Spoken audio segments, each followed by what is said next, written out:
Hello and welcome to code with RSV. आज की video में हम लीड कोड की problem number 876 middle of the link list को सॉल्व करेंगे। हम देखेंगे कि इस प्रॉब्लम को हम कैसे अप्रोच कर सकते हैं और C# में इसका सॉल्यूशन कैसे राइट कर सकते हैं। तो चलिए स्टार्ट करते हैं सबसे पहले इसकी प्रॉब्लम स्टेटमेंट से। तो इस प्रॉब्लम में हमें एक सिंगली लिंक्ड लिस्ट दे रखी होती है, उसका हेड पॉइंटर हमें दिया गया होता है और हमें सिंपली उसकी मिडल नोड रिटर्न करनी होती है। जैसे कि अगर 5 एलिमेंट्स की लिंक लिस्ट है तो हमें थर्ड एलिमेंट रिटर्न करना है। सिमिलरली अगर इवन नंबर है जैसे कि 6 तो हमें हाफ प्लस 1 पे जो एलिमेंट है वो रिटर्न करना है, क्योंकि इस केस में ये दोनों ही मेरे मिडल एलिमेंट है तो इस केस में मुझे ये वाला एलिमेंट रिटर्न करना है। तो इसको हम कैसे अप्रोच कर सकते हैं? एक तो सिंपल स्ट्रेट फॉरवर्ड तरीका है कि आप पूरी लिंक लिस्ट को आइटरेट करिए, उसका लेंथ निकाल लीजिए और फिर सेकंड आइटरेशन में मिडल एलिमेंट निकाल लीजिए। जैसे कि इसमें मैं पहली बार आइटरेट करूंगा तो मेरे पास आ जाएगी लेंथ 5 है, मैं काउंट कर सकता हूँ और उसके बाद मैं सिंपली थर्ड एलिमेंट इसके बेस पे निकाल लूंगा। सिमिलरली यहाँ पे 6 है और बाय 2 करके प्लस 1 करूंगा तो यहाँ पे फोर्थ एलिमेंट मुझे मिल जाएगा। बट अगर आप ये अप्रोच से सॉल्व करेंगे तो आपको एक फॉलो अप आता है कि क्या हम इसको सिंगल पास में कर सकते हैं। यानी कि आपने जो सॉल्यूशन दिया उसकी टाइम कॉम्प्लेक्सिटी, स्पेस कॉम्प्लेक्सिटी तो ठीक है क्योंकि हमने ON में सॉल्व कर दिया है और एक्स्ट्रा स्पेस हमने नहीं लिया है, बट हमें 2 पास यूज करने पड़े, यानी कि हमें लिंक लिस्ट को 2 बार पास पूरा करना पड़ रहा है। तो क्या हम इसको एक पास में कर सकते हैं? तो उसका आंसर है यस, हम बिल्कुल इसको एक पास में कर सकते हैं। उसके लिए हमें सिंपली 2 पॉइंटर्स यूज करने हैं, एक होगा फास्ट पॉइंटर और एक होगा हमारा स्लो पॉइंटर। फास्ट पॉइंटर हर बार 2 स्टेप्स चलेगा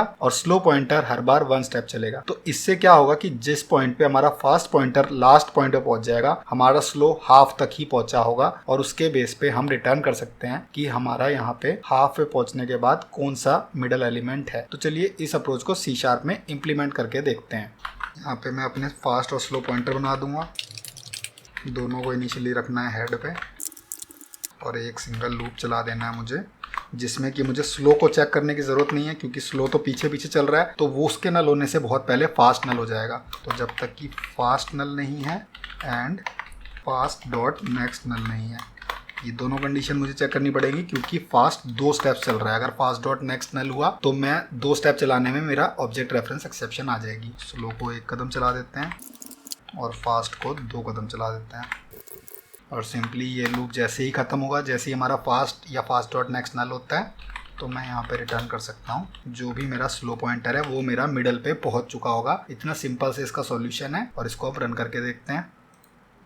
और यहाँ पे ये मेरे सारे केसेस एक्सेप्ट हो रहे हैं और इसको सबमिट करके देखें तो ये एक वैलिड सबमिशन भी है। तो इस तरीके से हम इस प्रॉब्लम को सॉल्व कर सकते हैं। ये काफ़ी कॉमन प्रॉब्लम है, अक्सर इंटरव्यूज़ में लिंक लिस्ट की प्रॉब्लम्स में पूछी जाती है। तो इसको इजीली आप इस तरीके से सॉल्व कर सकते हैं। इसकी ON टाइम कॉम्प्लेक्सिटी है और O1 स्पेस कॉम्प्लेक्सिटी है। अगर आपको ये वीडियो अच्छा लगा तो इसे लाइक करें और ऐसी और वीडियोज़ के लिए चैनल को सब्सक्राइब करें।